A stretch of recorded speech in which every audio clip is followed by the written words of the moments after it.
Hi everybody, I'm Bree the Plant Lady, checking in with a weekly garden tour. We are now a week and a half away from the fall open garden, which is Saturday, September 23rd from noon to 4 p.m.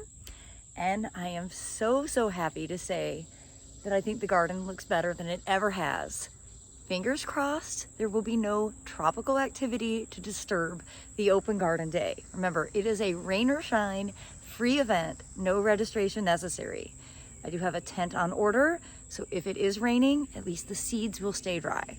But I do hope you will plan to come out and see the gardens for yourself live and in person, because they really do look terrific. So let me go ahead and turn this camera around and give you an up-close view.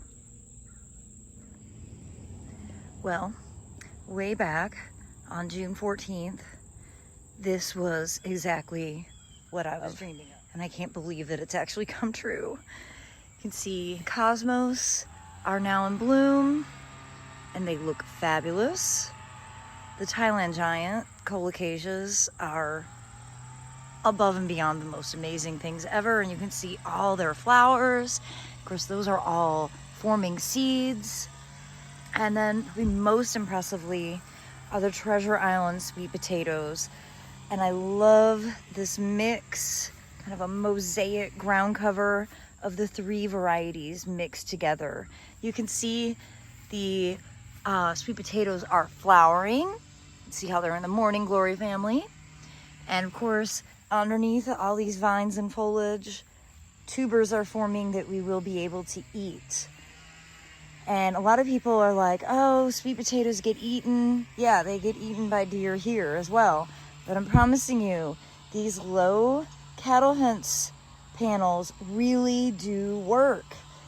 And essentially, you're just training the deer to go somewhere else. So I put these in when we planted, and well, you can see the result. I have not been spraying any I Must Garden. I haven't done that really since probably middle July. And well, you know, now at this stage when the deer do nibble, it doesn't matter because they're well established. And here I can show you, okay, cattle fence panel, and then I don't have cattle fence panel here. And look, they've been eating in the areas where there is no cattle fence along the edge. Same thing all up in here, right? So they've been eating this side, but then you come over here and they're leaving this side alone. So telling you, sometimes the simplest solution really is the answer. Overall, I am so pleased with how this view has turned out. I think it's the best that it has ever looked in the summer. And I'm so encouraged, and I really am excited for other people to get to see it in person. And I hope you tuned in yesterday to the video of my tour of Big Little Gardens tropical container oasis. My mind is reeling. I am so inspired by everything that he's doing. And I'm, again, trying to get him to make his own YouTube channel because I think he needs to. And I definitely am hoping that he will come to the Spring Open Garden, which is Saturday, May 11th, 2024, and set up and actually sell some of his amazing tropical containers. So fingers crossed that will all work out. And be sure to follow him on Instagram and Facebook at Big Little Gardens, and write in the comments and encourage him to make his own channel, because he has such incredible information to share with people, and well, I think the world needs it. And I just wanted to show that zinnias, these are all self-sown, are in full flower, and they just bring so much joy. There's so many butterflies. The swallowtails are amazing. And I get to even see monarchs visiting these particular zinnias. There's a lot more activity back there in the main bed, which I'll go through. But I did want to show you, first of all, the deer are eating the sweet potatoes here again, but there's no fencing. And I'm really pleased that the one of the mixes of the spicy mixed greens. So this is the one with mustard mixed in it. Has germinated. It germinated in like 3 days. I'm feeling really good about all my germination rates for the seed packs that we will be selling at the Fall Open Garden. And the great thing with this mix is the mustard really helps deter deer and rabbits. So I did 3 different mixes of spicy mixed greens. One that has arugula, one has mustard, and one actually is mustard, rape, and kale. And that one is going to be primarily, you can eat the foliage, but it's more for allowing it to flower and provide nectar for early pollinators, and it's a beautiful mix of 3 different yellow flowers. But again, really encouraged to see this blank space. It's not going to be blank for much longer. Well, and here on the north side, everything is looking a lot better because we've gotten, I think we got 2.5 inches of rain over the weekend, which was so amazing. I have not been running sprinklers the last few days. And even the shady side of the wave, everything is looking good, not wilty. Of course, the phlox bright eyes is still in bloom, and we've still got pollinators visiting it.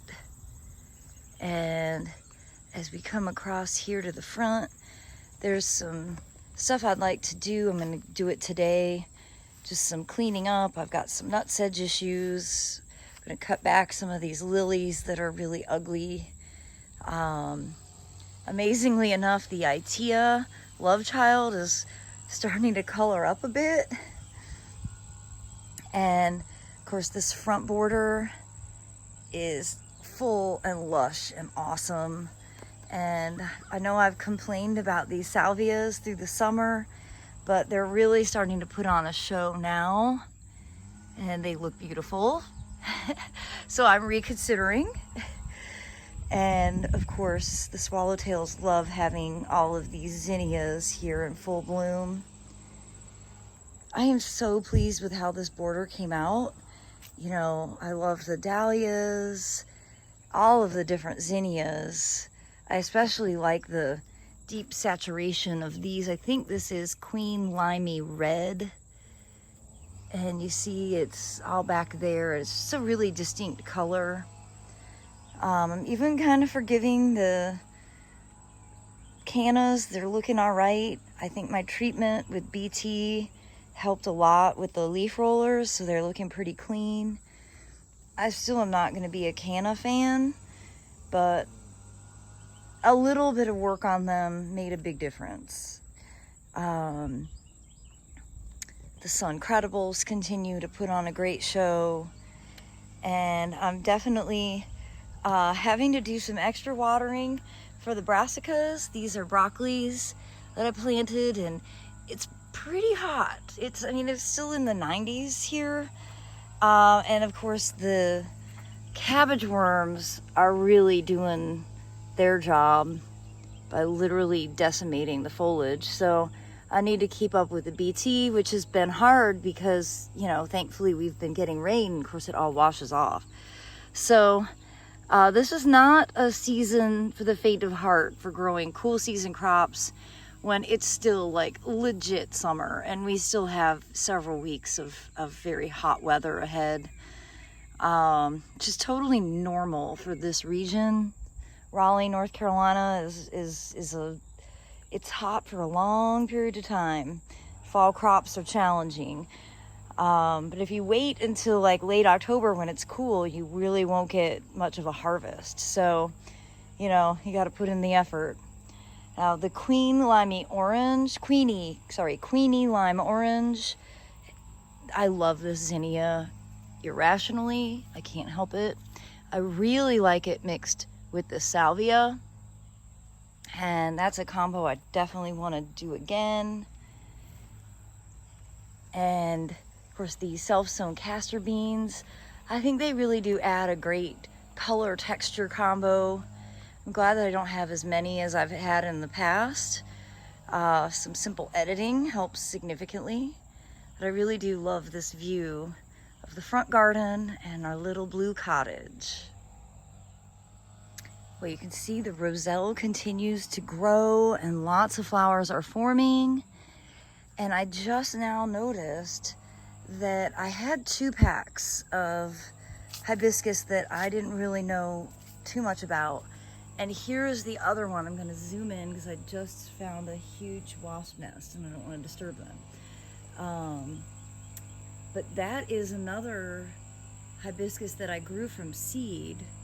And I'll have to go back to the original video to see the name of that variety of hibiscus.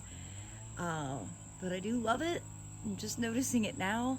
And I'm also noticing that I've got a whole bunch of peppers that need to be harvested in there. And just to show you what I've just put my eyeballs on. There we have a nest of stingers. I'm gonna leave them be.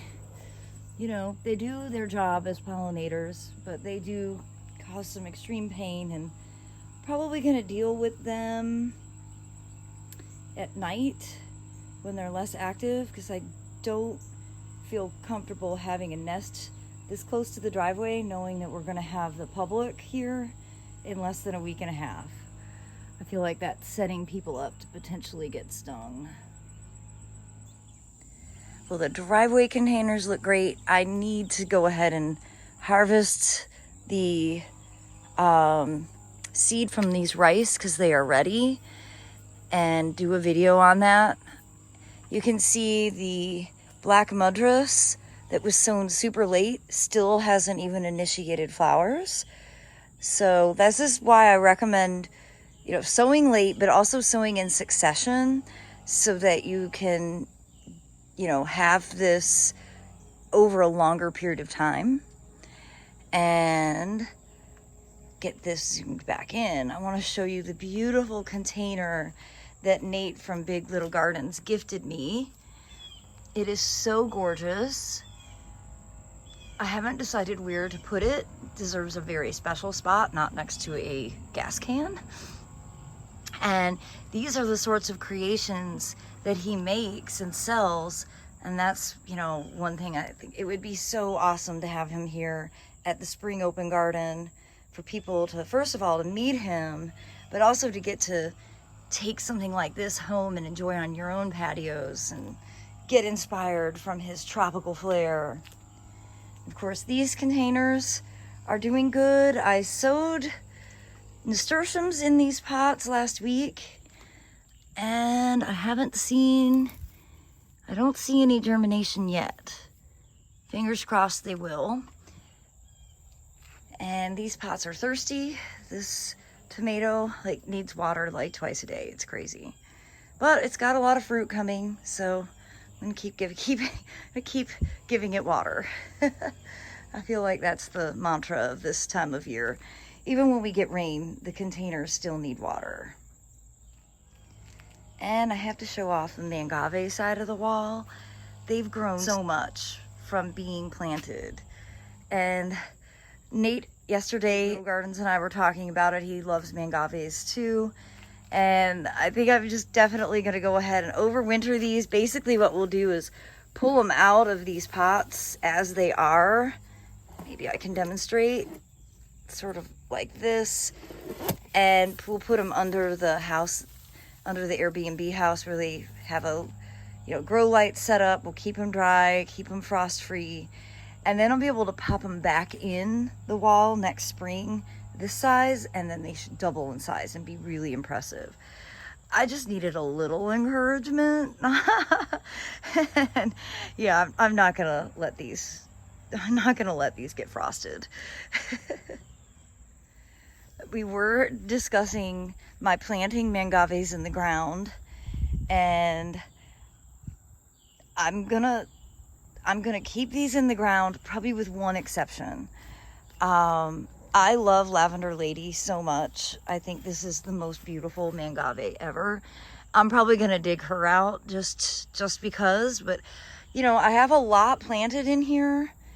I mean, probably what, 20, 25, and I'm gonna leave these, and fingers crossed, maybe they'll successfully overwinter this very dry peninsula.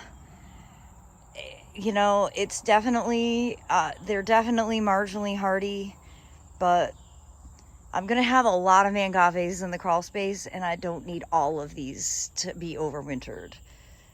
It's so easy to say now. When November comes, golly, guys, remind me of this moment, okay? I wanted to show this upper shrub border. You know, the monarchs have been in full force. You can see they've completely defoliated this, both of these milkweeds, which is awesome.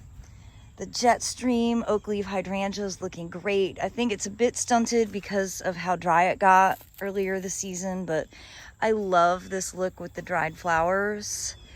And overall, everything in this border is doing really well. I have not watered it. I mean, I don't need to now because we got good rain over the weekend, but I'm really impressed with how these plants have made it. You could see Welch's pink Calicarpa americana is starting to show its coloration. Of course, all of the mums that basically just fill in as a perennial ground cover are doing well. Calicarpa acuminata is starting to berry. This is always one of the very latest to get color, and this is like a really dark purple. I'm glad to have some Salvia leucantha. You can see these are just starting to put on flowers. I lost most of my Salvia leucantha last year in the holiday freeze. They're definitely marginally hardy in this zone, but it's great to see that I have a few. And I don't usually show the driveway border because it's not really all that pretty, but you might remember we cut these crepe myrtles. These are diamond dazzle all the way to the ground early last spring, like in March. And they have grown back out and they are now in flower. And of course they're flanked grass. And you know, this is where the muley grass has chosen to live. Literally inches off of the concrete. It seeds in. It's actually, you can see the very first flowers are starting to show. You know, I think it's a silly space for it, but it's where it's happy, and so I've got to just leave it be. And when it's in full bloom, it's truly magnificent. But I'm really pleased to see that the diamond dazzle crepe myrtles are blooming, and that's actually just a really easy way to maintain its size. Probably every 5 to 10 years, if it gets bigger than you want, just cut it flush to the ground, let it regrow. It's a very nice view of the front gardens. Well, everybody, I hope you'll tune in tomorrow for a tour of the back gardens, all of which look really great. And I've been busy getting all the edges mulched so everything looks neat and tidy, just in time for the fall open garden, which again is less than 2 weeks away. It's Saturday, September 23rd, free, no registration, rain or shine. Keep your fingers crossed that it's a beautiful fall day, ideal time for getting to indulge in a bunch of really cool plants and awesome seeds. I'll definitely be posting updates as more plants get delivered and as we do the setup. And I'm looking forward to welcoming all of you to the Fall Open Garden. And I appreciate your interest and support so very much. Well, I look forward to sharing another update tomorrow. Thanks so much for watching, everybody, and happy gardening.